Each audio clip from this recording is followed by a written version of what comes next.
मैंने इतना एक्सपेक्ट नहीं किया था कि मैं इतने खूबसूरत नज़ारों के बीच पहुंच जाऊंगा।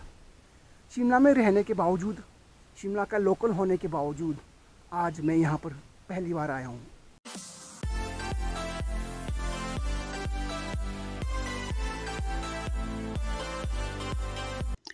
समर हिल, जितना खूबसूरत ये नाम है उतने ही खूबसूरत हैं यहाँ के हरे भरे जंगल, यहाँ की वादियाँ। और इन्हीं वादियों के बीच है शिमला का मशहूर पोर्टिक्स हिल नेशनल पार्क। पोर्टिक्स हिल नेशनल पार्क जाने के लिए सबसे पहले आपको आना होगा शिमला के ओल्ड बस स्टैंड से बालूगंज की ओर, जहाँ की दूरी है लगभग 3 किलोमीटर। बालूगंज चौक पहुंचकर आपको लेना होगा राइट साइड समर हिल की तरफ, जहाँ की दूरी है लगभग 1 से 1.5 किलोमीटर। लेकिन याद रहे, अगर आप निजी बस से आ रहे हैं तो बस की आवाजाही समर हिल चौक तक ही होती है। यहाँ से आगे आप अपनी निजी गाड़ी या 2 व्हीलर से जा सकते हैं। समर हिल चौक पहुँचने के बाद आप यहीं से ही परचेज करें अपने खाने पीने की सामग्री। उसके बाद कुछ कदम आगे चलने पर आ जाते हैं 4 सड़कें। एक सड़क आपको लेकर जाती है सीधा आगे की तरफ, जो आपको पहुंचाती है चेडविक वाटरफॉल, जहां पर ऑलरेडी मैं आपको ले जा चुका हूं। लेकिन इस बार मैं जाने वाला हूं यहां से सीधा नीचे की तरफ। कुछ कदम नीचे उतरने पर एक सड़क जाती है सीधे आगे की तरफ, और यही सड़क आपको लेकर जाती है पोर्टिक्स hill national park.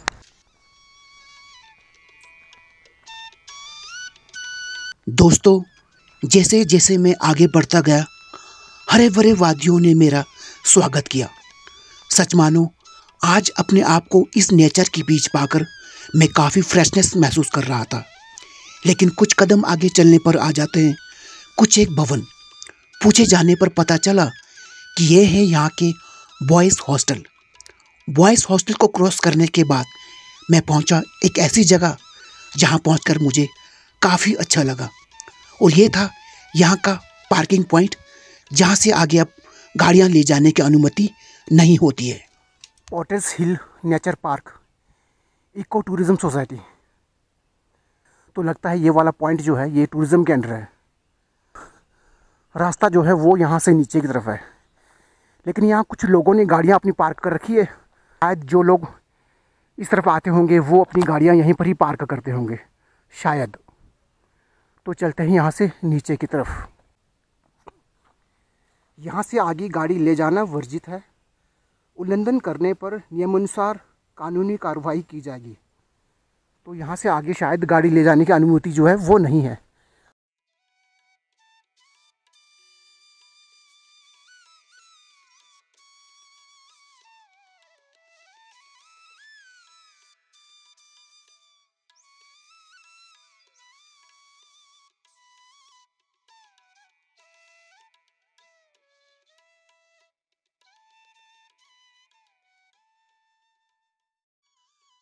Parking place से कुछ कदम नीचे उतरने पर मैं पहुंचा एक सुंदर से जगह पर, जहां पर था एक तालाब। लेकिन अफसोस, तालाब का पानी था मट मैला। एक खुला सा वातावरण है, इस तरफ को एक तालाब सा है। फिलहाल मट मेला सा है, क्योंकि बारिशें हो रही है तो मट मेला तो खैर होना ही था। तो चारों तरफ देवदार के घने जंगल हैं, बिल्कुल शांत शांत सा माहौल है, जैसे कि नेचर के बीच होता है वो है। और शायद यहाँ से नीचे जाने के कुछ रास्ते हैं, इस तरफ हम बाद में जाएंगे। तो पहले इस तरफ चलते हैं, इस बीच वाले रास्ते से ऊपर की ओर। यहाँ इस छोटे से तालाब की साइड में बेंचेस बने हुए हैं। शायद हिमाचल गवर्नमेंट द्वारा यहाँ पर कुछ फैसिलिटी प्रोवाइड की गई है, लेकिन लगता है मुझे कि यहाँ कोई भी मैनेजमेंट का हिसाब किताब जो है वो नहीं है। बेंच के आगे पीछे कांटेदार पौधे उगे हुए हैं, और लगता है काफ़ी समय से यहाँ पर कोई भी नहीं बैठा। लेकिन ओवरऑल अगर मैं बात कहूँ तो मुझे काफ़ी अच्छा लग रहा है। अब देखते हैं कि हमें यहाँ एक्सप्लोर करने लायक और भी क्या कुछ मिलता है। तो चलते हैं यहाँ से ऊपर।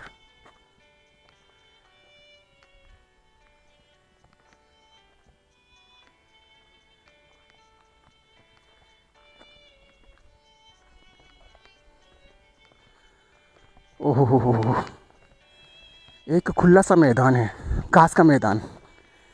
अगर मैं गढ़वाली भाषा में कहूँ तो इसे बुग्याल कह सकता हूँ। तो बड़ा सा बुग्याल है और यहाँ पर एक रेन शटर बना हुआ है। शायद समय समय पर यहाँ बच्चे क्रिकेट खेलते होंगे, मुझे ऐसा कुछ लगता है।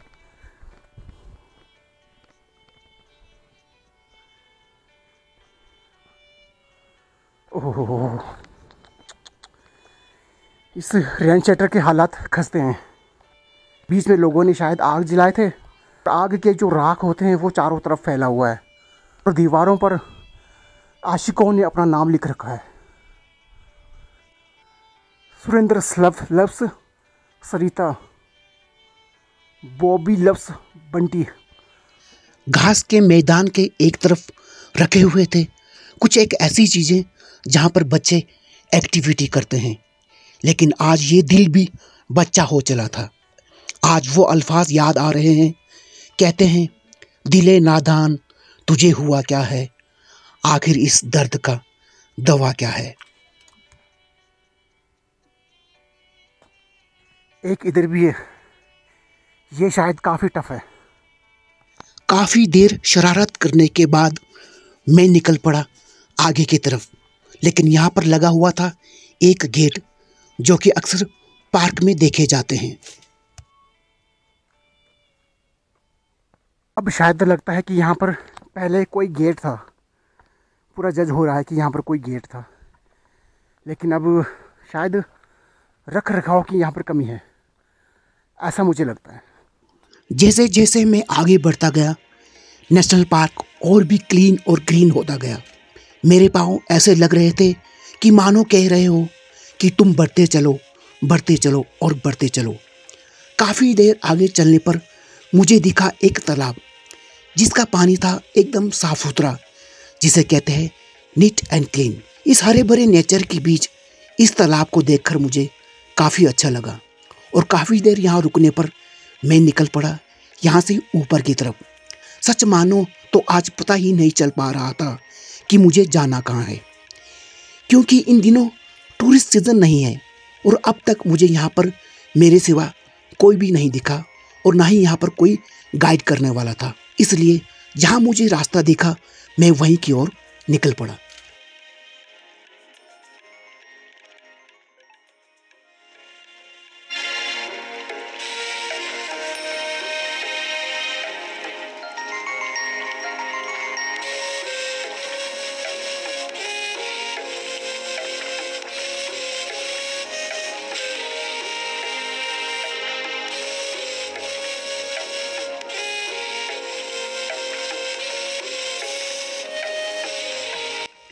दोस्तों, जब कभी आप किसी फॉरेस्ट एरिया में घूमने जाते हो या फिर किसी नेशनल पार्क में घूमने जाते हो तो जाएं, खूब इंजॉय करें और फन करें। लेकिन जो आप खाने पीने की सामग्री साथ लेकर आते हो उसका जो कूड़ा बनता है उसे साथ लेकर जाएं या फिर प्रॉपर्ली तरीके से उसे डिस्ट्रॉय करें। नेचर जिस तरह से आपको क्लीन और ग्रीन लगा है, दूसरों के लिए भी उसे उतना ही क्लीन और ग्रीन छोड़कर जाएं। नेचर को क्लीन और ग्रीन बनाए रखने में प्रशासन का साथ दें, खुद भी सेफ रहें और आने वाले जनरेशन को भी सेफ रखें। आज काफ़ी दिनों बाद नेचर के बीच घूम रहा हूँ तो काफ़ी अच्छा लग रहा है। एकदम शांत शांत सा, बस पंछियों की आवाज़ें आ रही है और कुछ नहीं। फ़िलहाल मैं देख रहा हूँ कि यहाँ मेरे सिवाय अभी और कोई भी नहीं है, कोई नहीं, ना मेरे पीछे ना मेरे आगे, कोई भी नहीं है। अब थोड़ी देर और आगे चलते हैं, देखते हैं कि और भी क्या चीज़ हम एक्सप्लोर कर सकते हैं समर हिल पहुंचने के बाद। इस तरफ चलते हैं, यहाँ क्या चीज़ है देखते हैं। यहाँ पार्क के बीच जो जगह मैंने देखा वो मुझे काफ़ी अच्छा लगा, शायद आपको भी अच्छा लगे। Stay tune.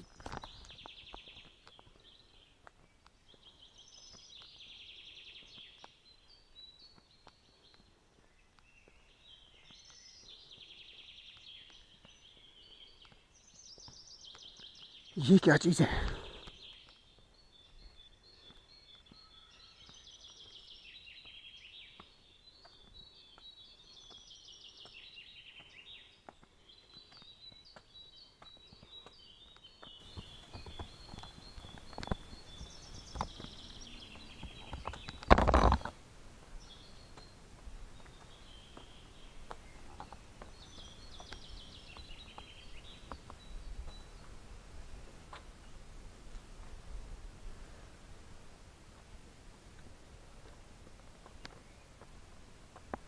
तो यहाँ जंगलों के बीचों बीच एक 3 मंजिला, हम लेंटर कह सकते हैं इसे, तो ऐसा कुछ बना हुआ है। ऑल राइट, तो पहुँचा हूँ एक ऐसी जगह जहाँ पहुँचकर सच में बहुत ही अच्छा लग रहा है।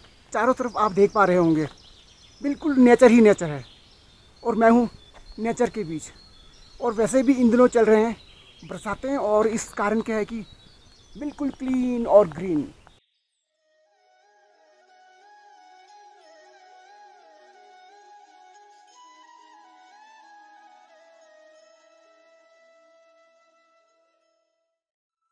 मैंने इतना एक्सपेक्ट नहीं किया था कि मैं इतने खूबसूरत नज़ारों के बीच पहुंच जाऊंगा।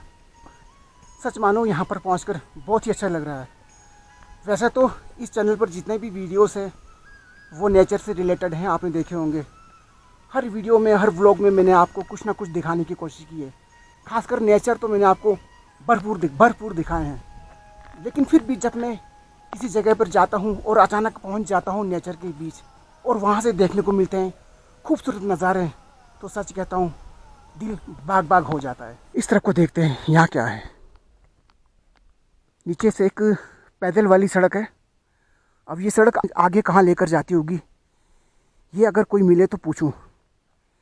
लेकिन फ़िलहाल हूँ नेचर के बीच। आप देख पा रहे होंगे कि पेड़ मुझसे नीचे है, मैं पेड़ के ऊपर हूँ। तो आप समझ सकते हैं कि मैं कितने ऊंचाई पर पहुँच चुका हूँ। लेकिन मुझे ये समझ में नहीं आता कि आखिर इसे बनाया किस लिए गया होगा। सिक्योरिटी के पर्पज़ से, कि कोई जानवर अटैक ना करें उस पर्पज़ से, या कुछ और कारण रहा होगा। भी किसी ना किसी कारण इसे बनाया गया होगा। यहाँ अच्छा खासा एक पिकनिक बन सकता है, एक पिकनिक स्पॉट बन सकता है। आप यहाँ पर कैंप सेट कर सकते हैं अपना, बिल्कुल आराम से। तो मुझे तो यह वाला जो पॉइंट है, ये कैंपिंग के लिए बहुत ही बढ़िया लगा। यहाँ पर 3 टेंट 4x4 वाला एक बहुत ही बढ़िया तरीके से पिच हो सकता है। और उसके बाद यहाँ पर आप अपना चूल्हा या कुछ भी, मतलब जो खाने बनाने के सामग्री होते हैं, उसे सेट कर सकते हैं। और नेचर तो खैर आपको मिलता ही है, और साथ में व्यू, क्या कहने, चारों तरफ व्यू ही व्यू है जी। ये बात अलग है कि आज मौसम थोड़ा फॉगी बना हुआ है, तो इतना कुछ मैं आपको व्यू जो है दिखा नहीं पा रहा हूँ। लेकिन फिर भी आप एक आइडिया लगा पा रहे होंगे कि यहाँ पहुँचकर कैसा लगता होगा। तो ना जाने क्यों आज शिमला के इस पॉइंट पर पहुँचकर बहुत ही अच्छा लग रहा है। वैसे तो मैं शिमला के तकरीबन सभी जगह को एक्सप्लोर कर चुका हूँ और आपके सामने एक वीडियो के माध्यम से पेश कर चुका हूँ। लेकिन कहीं ना कहीं कोई ना कोई पॉइंट जो है वो छूट जाता है। जैसा कि ये वाला पॉइंट, शिमला में रहने के बावजूद, शिमला का लोकल होने के बावजूद, आज मैं यहाँ पर पहली बार आया हूँ। ये मुझे भी कुछ अजीब सा लग रहा है। तो अब चलते हैं जी यहाँ से नीचे, देखते हैं कि हमें और भी क्या कुछ देखने को मिलता है। तो चलते हैं जी इस तरफ। यहाँ पर है एक डस्टबिन। यहाँ क्या चीज़ है, यहाँ पर एक बेंच है रखा हुआ जंगल के बीचों बीच। एक बेंच यहाँ टूट चुकी है। जहाँ तक मैं समझ पा रहा हूँ वो ये है कि सरकार ने यहाँ काफ़ी अच्छे मैनेजमेंट कर रखे थे काफ़ी समय पहले। लेकिन उसके बाद मुझे लगता है कि यहाँ पर इस साइड शायद ध्यान जो है नहीं गया हो। तो उस समय का जो कुछ था वो तो है ही है, लेकिन केयर ना होने के कारण सभी चीज़ें टूट फूट गई है।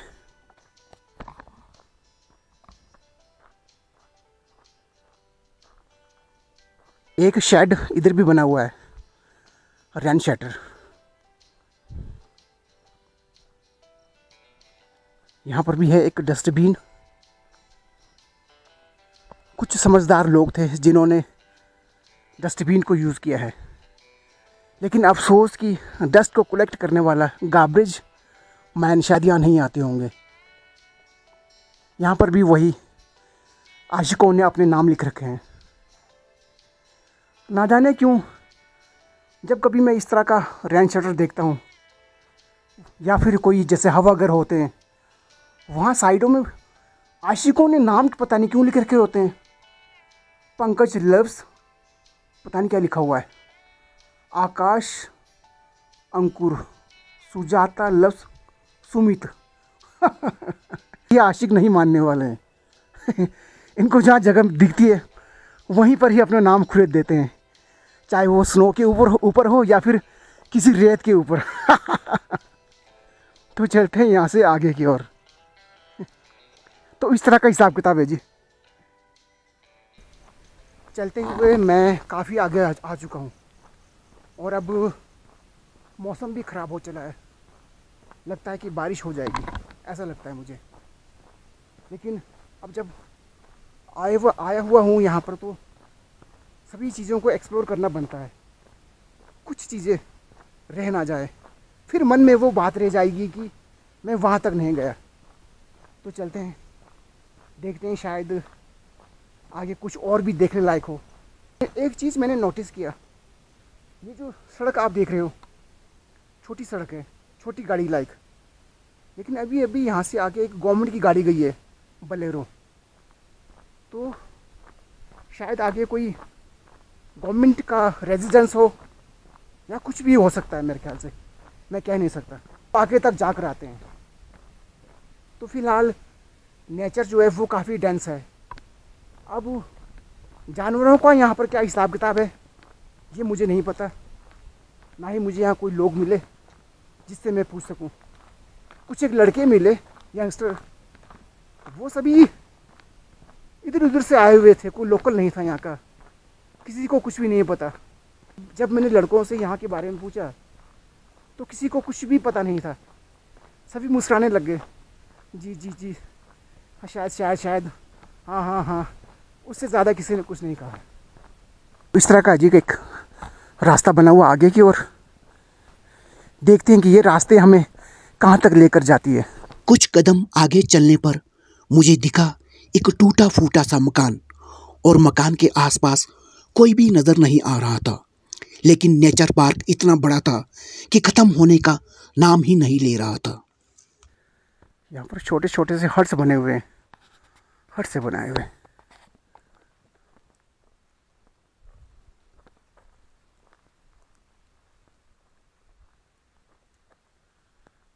तो एक बार बारिश शुरू हो जाती है और मुझे छुपने के लिए यहाँ एक शेड ढूंढना होगा। दोस्तों, बारिशें तो हुई, लेकिन इतना ज़्यादा नहीं कि मुझे रेन शेटर का सहारा लेना पड़े। लेकिन मैं वापस पहुंचा एक ऐसी जगह जहां पर अब मैंने रुक जाना ही मुनासिब समझा, क्योंकि अब भूख लग चुकी थी और मेरे पास थे कुछ एक बिस्किट्स, और उसे खाते हुए मैंने नेचर के बीच समय बिताया।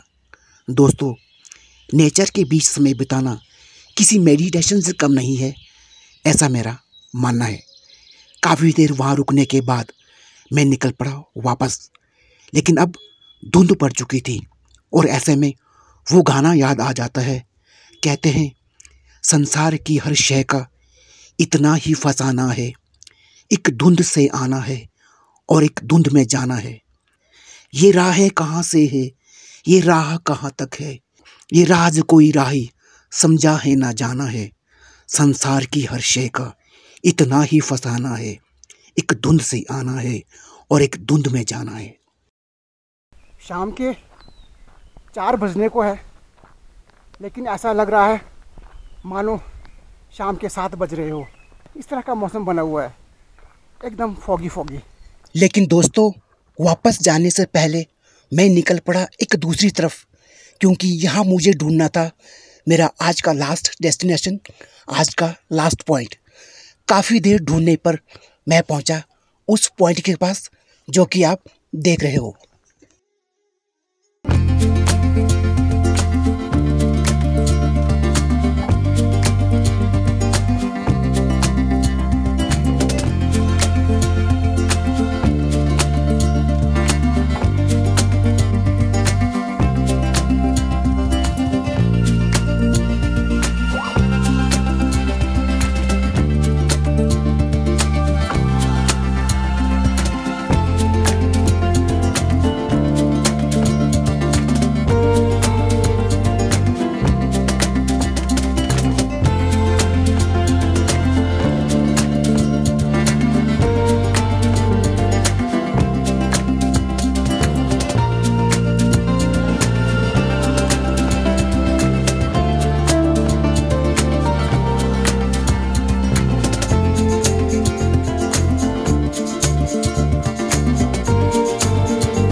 दोस्तों, पॉट्रिक हिल नेचर पार्क एक पिकनिक स्पॉट है।